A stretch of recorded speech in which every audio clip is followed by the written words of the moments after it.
মরুর প্রান্তরে পানির কোনো ব্যবস্থা নাই।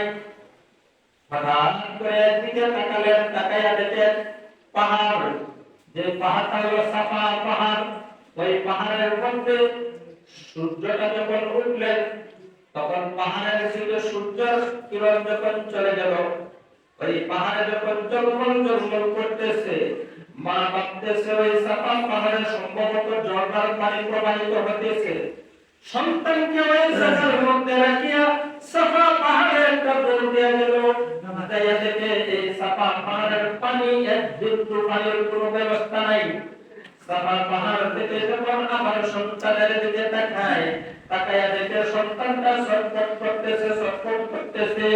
আর তো মাথাটা উত্তোলন করে যখন তাকায়, মাওয়া পাহাড়ের দিকে যখন তার নজর যায়, ওই পাহাড়ের দিকে নজর যাওয়ার পরে সূর্যের কিরণে মনে হচ্ছে যে ওই মাওয়া পাহাড় থেকে পানি প্রবাহিত হইতেছে। পানির জন্য সাফা পাহাড় থেকে দৌড় দিয়ে সন্তানের মমতায়, সন্তানের ভালোবাসায়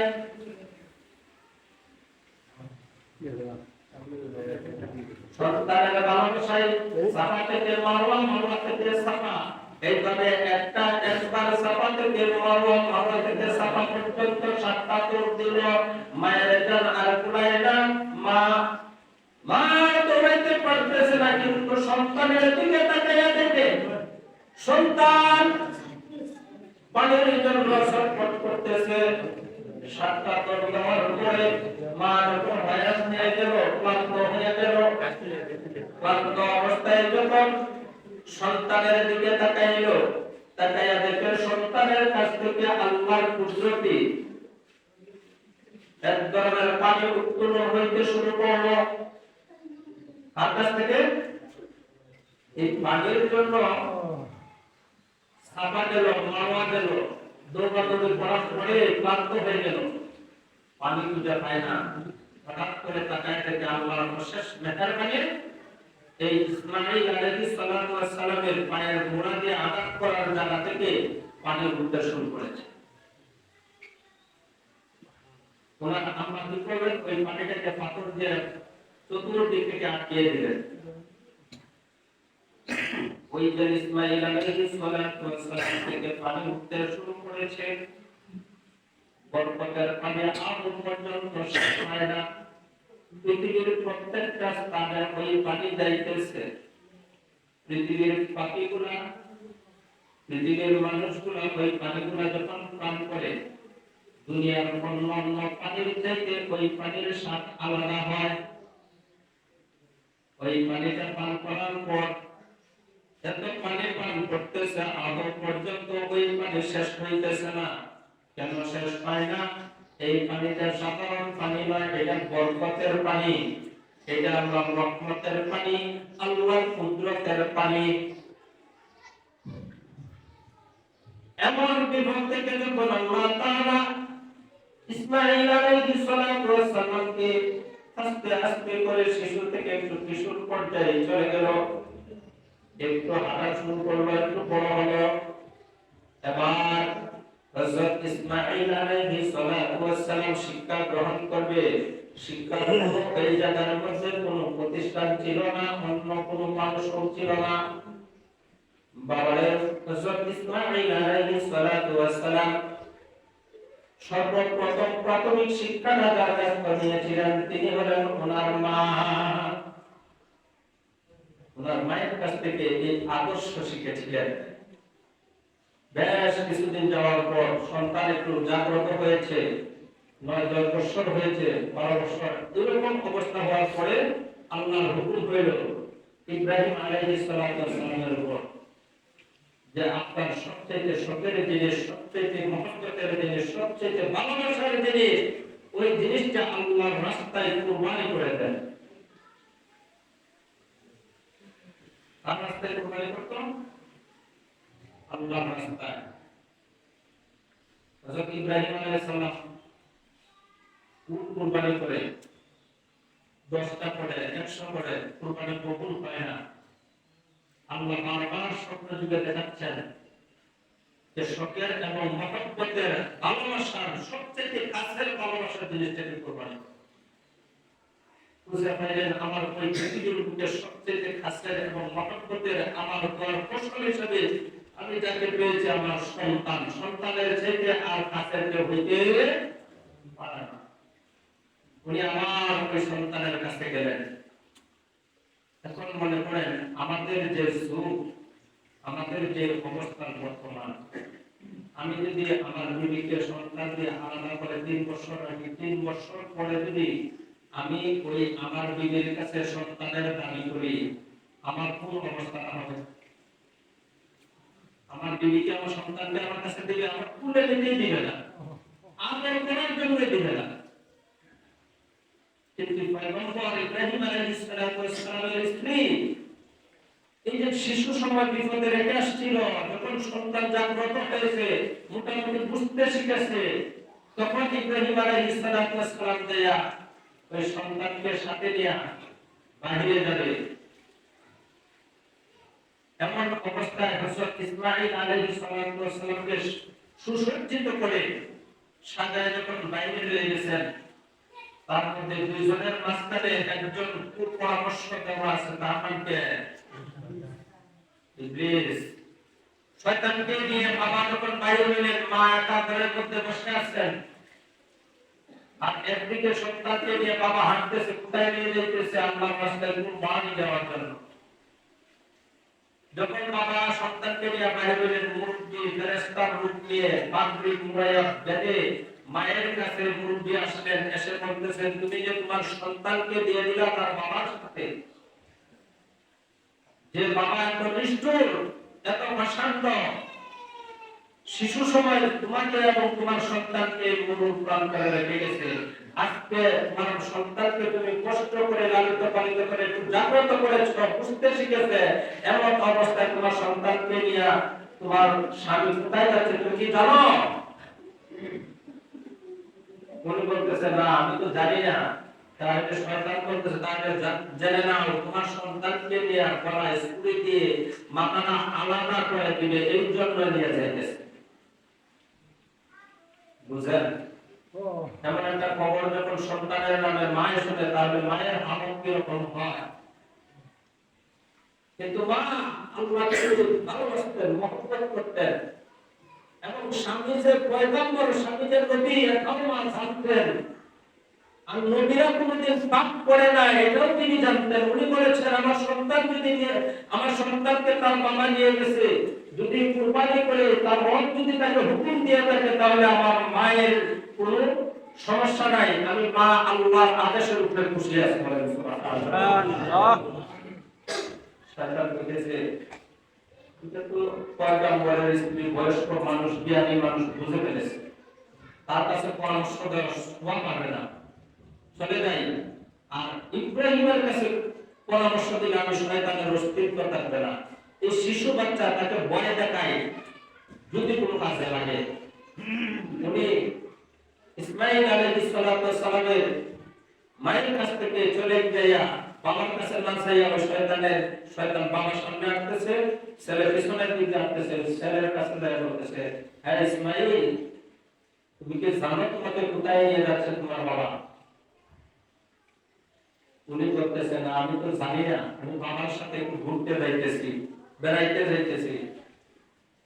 তো শয়তান বলতেছে, তোমাকে তোমার বাবা জবাই করার জন্য নিয়ে যাচ্ছে। তোমার বাবার ব্যাগের মধ্যে রশি আছে, ছুরি আছে, তোমাকে নিয়ে ওই পাহাড়ের কাছে নিয়ে তোমাকে জবাই করে দেবে, মাথাটা আলাদা করে দেবে। যেমন বাবা তেমন সন্তান। ওই শিশু সন্তান উত্তর দিচ্ছে, আমার বাবা যদি আমাকে জবাই করে দেয়, আমার বাবা একজন পয়গম্বর, মায়ের কাছ থেকে শুনেছি আমার বাবা রবের হুকুম ছাড়া কোনো কাজ করে না, তো আমার বাবা যদি আমাদের জবাই করে দেয়, মাথা আলাদা করে দেয়, কুরবানি করে দেয়, আমার এর মধ্যে কোনো বিন্দু পরিমাণ কষ্ট। শয়তান ভাবতেছে কি অবস্থা, মাত্র দিতে হলো না পরামর্শ, মানিল না, ছেড়ে দিয়ে গেল, পরামর্শ দিতে যাচ্ছে। শয়তান বারবার কৌশল করতেছে, পরামর্শ দিতেছে, ধোঁকা দিতেছে। উনি কি করলেন? উনি বুঝতে পারলেন যে এই আল্লাহর হুকুমের মধ্যে যে কুপরামর্শ দেয়, বাধা দেয়, সে কখনো মুমিন নয়, সে অবশ্যই শয়তান। উনি কিছু পাথর হাতে নিয়ে ঢিল মারলেন ওই শয়তানের উপর, শয়তান দূরে চলে গেল। আবার রাস্তার মধ্যে আবার শয়তান পরামর্শ দিতে চলে আসলো। এগুলো বারবার যখন শয়তানকে তাড়াইয়া দিল, দেওয়ার পর মিনার ময়দানের কাছে যখন রয়ে গেল, বাবা সন্তানকে বলতেছে, বাবা এই আল্লাহর হুকুম হয়েছে, আল্লাহর হুকুমে তোমাকে আল্লাহর রাস্তায় কুরবানি দিতে হবে। বাবা এবং সন্তানের কথা, কেউ নাই পাশে। সন্তান বলতেছে একটা কথাই যে বাবা, আল্লাহর যদি হুকুম হয় আমাকে কুরবানি করার জন্য, আল্লাহ যদি আমাকে পছন্দ করেছে, এর মতো সৌভাগ্য আমার নাই, তাহলে আপনারা আমাকে কুরবানি করেন, আপনি সবর করেন, হাসরের দিন আপনার সাথে আমার সাক্ষাৎ হবে। তো হযরত ইসমাঈল আলাইহিস সালাম নিজের প্রস্তুত। এবার বলতেছে যে বাবা, ইব্রাহিম আলাইহিস সালামকে বললেন, বাবা আপনি যে কুরবানি দিবেন, এই কাপড়ের টুকরা দিয়ে আপনার চোখটা বেঁধে নেবেন এবং ওই রশি দিয়ে আমাকে বেঁধে নেবেন। কাপড়ের টুকরা দিয়ে আপনার চোখ বাঁধবেন এবং রশি দিয়ে আমাকে বাঁধবেন। হযরত ইব্রাহিম আলাইহিস সালাম বলতেছে, বাবা রে, কাপড় দিয়ে আমার চোখ বাঁধার হিকমত কি এবং রশি দিয়ে তোমাকে বাঁধার হিকমত কি?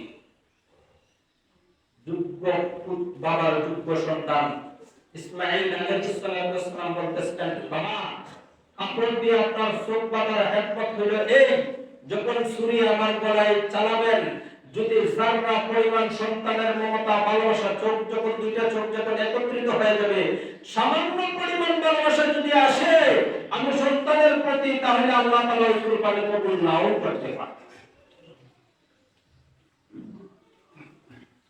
তাহলে রশিদা তোমাকে বাঁধার, সন্তানকে বলতেছে তোমাকে রশিদা বাঁধার হিকমত কি? সন্তান বলতেছে, বাবা আপনি যখন আমাকে কুরবানি দিবেন, আমার গলায় যখন ছুরি চালাবেন, আমি অনিচ্ছা সত্ত্বেও যখন ছটফট করতে থাকবো, আমার পা আপনার দেহের মধ্যে লেগে যাবে, আমার বেয়াদবি হয়ে যাবে, হাসরের দিন আল্লাহ এর জন্য আমাকে হাজির করতে পারে। এই হলো বাবা এবং সন্তানের আচরণ ছিল ওই মিনার ময়দানে, ওই কুরবানির অবস্থানে। আল্লাহ তাআলার হুকুমে হযরত ইব্রাহিম আলাইহিস সালাম সন্তানের হাত পা বেঁধে শুয়াইয়া দিলেন এবং ছুরি চালানোর জন্য প্রস্তুত। প্রথমবার যখন বিসমিল্লাহির আল্লাহু আকবার বলে সন্তানের গলায় ছুরি চালাইয়া দিলেন, লক্ষ্য করতেছে ছুরি তো চলতেছে না, ছুরি চলে কিন্তু সন্তানের গলা কাটতেছে না। একবার চালাইলেন, গলা কাটে না, দ্বিতীয়বার আবার চালাইলেন, গলা কাটে না। হযরত ইব্রাহিম আলাইহিস সালাম মনে মনে রাগ হয়ে গেলেন, কি ছুরি নিয়ে আসলাম, মানুষের চামড়া কেটে গলা কাটবে, এটা কাটতে পারতেছে না। উনি রাগান্বিত হইয়া ছুরিটাকে হাত থেকে ঝাড়া দিলেন। ছুরিটা উনি বাঁচছে, ছুরিটা ভুতা মানে কাজ করতেছে না। যখন হাত থেকে ঝাড়া দিলেন, হাত থেকে ছেড়ে দিলেন, এই ছুরিটাতে একটা পাথরের মধ্যে পড়লো, বড় একটা পাথর পড়লো। এই পাথরে পড়ার সাথে সাথে ছুরিটা এতটাই দাঁড়ানো ছিল, পাথরটা কেটে দুই টুকরা হয়ে গেছে। উনি ভাবতেছেন না, আমার ছুরির তো কোনো সমস্যা নাই, হয়তো আমার ভিতরে সন্তানের প্রতি ভালোবাসা চলে আসছে। আর ভালোবাসা মহব্বত সন্তানের দিকে করা যাবে না, আল্লাহর হুকুমের দিকে লক্ষ্য করতে হবে। আবার ছুরি হাতে নিয়ে যখন ছুরি চালাইবে, এমন অবস্থায় আল্লাহ তাআলা জিবরাইলকে ডেকে বললেন, ইব্রাহিম জান্নাত থেকে দুম্বা নিয়ে ইব্রাহিম আলাইহিস সালামের ছুরির নিচে শোয়ায়া দাও। ইব্রাহিম আলাইহিস সালামকে জিজ্ঞাসা করা হয়েছিল, কি জিজ্ঞাসা করা হয়েছিল? হে জিবরাইল, তুমি দুনিয়াতে যখন যাও, এই যে হাজার হাজার বার দুনিয়াতে আসছো আল্লাহর হুকুমে আসমান থেকে, তো তার তন্মধ্য থেকে কয়বার তুমি দুনিয়ার জমিনে খুব দ্রুত চলে আসছো? উনি বললেন, আমি দুনিয়াতে খুব তাড়াতাড়ি আসছি মাত্র 3 বার। কয়বার? তো তিনবার কোন কোন সময়? যখন ইউসুফ আলাইহিস সালামকে 10 ভাই মিলে কুয়ার মধ্যে ছেড়ে দিলেন, আল্লাহ এমনভাবে আমাকে হুকুম করলেন যে আমার পয়গম্বর ইউসুফকে বাঁচাও, তার নিচের দিক দিয়ে পাথর ধরে দাও, কুয়ার মধ্যে যেন কষ্ট না পায়। এবার এবার কুয়ার মুখ থেকে নিম্ন স্তরে নিচে পানি পর্যন্ত যাওয়ার আগে আসমান থেকে জিবরাইল এই কুয়ার ভিতরে প্রবেশ করেছে খুব দ্রুত। আরেকটা কোন সময়? আরেকটা হলো ওই ইসমাঈল আলাইহিস সালামকে শুয়াইয়া দিয়েছে, ছুরি চালাইয়া দিয়েছে। এই ছুরি ধাক্কা দিতে যত সময় লেগেছে, তার আগে জান্নাতে আগে যাইয়া জান্নাতের দুম্বা সাথে করে নিয়ে এসে ইব্রাহিম আলাইহিস সালাম ছুরির নিচে শুয়াইয়া দেওয়া। আরেকটা কোন সময়? উহুদের প্রান্তরে যখন নবী মুহাম্মদুর রাসূলুল্লাহ সাল্লাল্লাহু আলাইহি ওয়াসাল্লামকে দান্দান মুবারক শহীদ করেছে, রাসূলুল্লাহ যখন জমিনে শুয়ে গেছে, জমিনে পড়ে গেছে, ব্যথা সইতে পারতেছে না, এমন অবস্থায় একজন সাহাবী যখন উনাকে ডাল হিসেবে ব্যবহার করতেছে, সাহাবী নিজেকে ডাল বানায় দিল রাসূলকে বাঁচানোর জন্য। কিন্তু ওই সাহাবীর গায়ে যখন 70 থেকে 72টি বিষাক্ত তীর বিদ্ধ হয়েছিল, আর ওই সময় সাহাবী যখন নিস্তেজ হয়ে গেছে, আর নিজেকে ধরে রাখতে পারতেছে না, এবার যখন বিষাক্ত তীর আসবে, ওই তীরটা যখন রাসূলুল্লাহর গায়ে ঢুকবে, তীর কাফের ছেড়ে দিয়েছে, তীরের আঘাত থেকে রাসূলকে বাঁচানোর জন্য আল্লাহ তাআলা জিবরাইলকে হুকুম করেছে ওই মুহূর্তে আল্লাহ রাসূলকে ওই সাহাবীর নিচ থেকে তীরের আঘাত থেকে বাঁচায়া উহুদ পাহাড়ের উপরে তুলে দেওয়া। এই দায়িত্বটা জিবরাইলকে দিয়েছিল। ওই সময় জিবরাইল খুব তাড়াতাড়ি দুনিয়ার জমিনে আসছে। তো এই তিন ঘটনার এক ঘটনা হলো ইব্রাহিম আলাইহিস সালাম যখন ছুরি চালাইলেন, এই ছুরি চালানোর আগে জিবরাইল দুম্বা যখন এনে ওই ছুরির নিচে দিলেন, তখন দুম্বা যখন কোরবানি হয়েছে, বাবার চোখ বাঁধা, সন্তানকে জিবরাইল টান দিয়ে পাশে দাঁড় করাইয়া দিয়েছে। বাবার হাতে যখন তরতরা গরম রক্তটা লেগে গেছে, কিন্তু একটু কষ্ট পাইলে হবে না, জবাই করেছে। জবাই করে যখন নিশ্চিত হয়েছে যে জবাই হয়ে গেছে, এবার আস্তে করে নিচের চোখের বানটা, ওই কাপড়ের বানটা খুলে ফেলেছে। খুলে তাকায় দেখে ওই সন্তান পাশে দাঁড়ালো এবং দুম্বা কুরবানি হইল। তিনি আশ্চর্যিত হয়ে গেলেন, দেখি মিনার ময়দানে এর মরুর প্রান্তরে দুম্বার কোন বংশ ছিল না, কিন্তু আমার সন্তানকে কুরবানি দেওয়ার কথা, কিন্তু কুরবানি হইলে দুম্বা, হয়তো আমার কুরবানি কবুল হয় না। উনি এরকম যখন চিন্তিত হয়ে গেলেন, সাথে সাথে জিবরাইল ডেকে বলছে, হে আল্লাহর কলিম ইব্রাহিম, আপনার কুরবানিকে আল্লাহ তাআলা কবুল করে নিয়েছেন। আল্লাহর উদ্দেশ্য ছিল আপনার সন্তানকে কুরবানি করা নয়, আল্লাহর উদ্দেশ্য ছিল আপনার মনকে, আপনার দিলকে, আপনার নফসকে কুরবানি করা। আপনি যে আল্লাহর রাস্তায় নিজেকে কুরবানি করেছেন, আল্লাহ তাআলা ওই কুরবানিকে কবুল করেছেন এবং কিয়ামত পর্যন্ত মুসলমানদের জন্য এই কুরবানিটা জারি রেখে দিবেন। ওই কুরবানি আমাদের জন্য আসছে, সন্তান কুরবানি নয়, পশু কুরবানি নয়, আমাদের জন্য ওই কুরবানি। নিজেকে আগে কুরবানি করো, নিজেকে কুরবানি করে আল্লাহকে খুশি করো। আল্লাহর ওই কুরবানি করে যেভাবে ইব্রাহিম শুধু ইব্রাহিম ছিল, ইব্রাহিম থেকে খলিলুল্লাহ উপাধি পেল, যে আল্লাহ স্বয়ং নিজে ডেকে বলল, হে ইব্রাহিম, হে আমার খলিল, হে আমার বন্ধু, হে আমার আপনজন, আপনাকে আজকে আমি বন্ধু হিসাবে কবুল করে নিলাম এই মিনার ময়দান থেকে। ঠিক তেমনি ভাবে যখন আপনি একটা কুরবানি দিলেন, আপনার ইচ্ছাটা যখন থাকবে আপনার আল্লাহকে খুশি করার জন্য, আল্লাহ বলেন পশুর রক্ত জমিনে পড়ার আগে তোমার মন কুরবানি করার কারণে আমি তোমার কুরবানিকে কবুল করে নিলাম। এটা হলো কুরবানি। কুরবানি সাধারণ নয়। এই কুরবানির সময় আপনার আমার মধ্যে চলে আসছে। কুরবানির সময় কখন? 10 জিলহজ, ঈদুল আজহার দিন। আল্লাহ রাসূলের কারণে যে দুইটা ঈদ আমরা পেয়েছি, একটা হলো ঈদুল ফিতরের দিন সারা মাস রোজা রাখলাম, আমরা কষ্ট করলাম, তার বিনিময়ে ঈদগাহের মাঠে আল্লাহ বেগুনা বানায়া পুরস্কার দান করবেন নিজ জিম্মায় নিজ হাতে। ওই দিন আপনার জন্য আনন্দের দিন, ঈদের দিন। আরেকটা ঈদ হইল এই 2 মাস 10 দিন পর ঈদুল আজহার দিন, যে দিনটা হলো ওই যে সামনে আসতেছে। আজকে যদি চাঁদ উঠে, আজকে রাতে চাঁদ যদি উঠে, তাহলে সামনের সোমবার পরে সোমবারে ওই ঈদের দিন। এই ঈদের দিনে যাদের তৌফিক আছে, ইব্রাহিম নবীর সন্তান, আপনিও যেমন ইব্রাহিম নবীর সন্তান, আমিও কিন্তু এরকম ইব্রাহিম নবীর সন্তান। এটাকে ফরজ করা হয় না, কিন্তু সম্পদশালীর উপর ওয়াজিব করে দেওয়া হয়েছে। এর মধ্যে আবার যারা নিম্ন স্তরে আছে তারাও ইচ্ছা করলে দিতে পারবে। কেমন দিতে পারবে? ওই বাবা ইব্রাহিম আলাইহিস সালাতু ওয়াস সালামের সুন্নাত হিসাবে কুরবানি দিতে পারবে, মন যদি চায়। যাদের উপর ওয়াজিব নয়, ওই মানুষ তারপর মন চাইতেছে আমি আল্লাহর রাস্তায় কুরবানি দিব, কুরবানি দিতে তো আর মহামারী কিছু লাগে না, 10-15 হাজার টাকা 20,000 টাকা হলে কুরবানি দেওয়া যায়। একটা পশু, হালাল পশু, যে পশুগুলা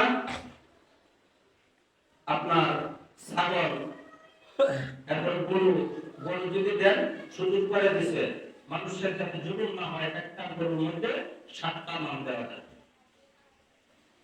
খাসি দিলে আপনি একটা খাসি দিতে পারেন, একটা গরুর মধ্যে 7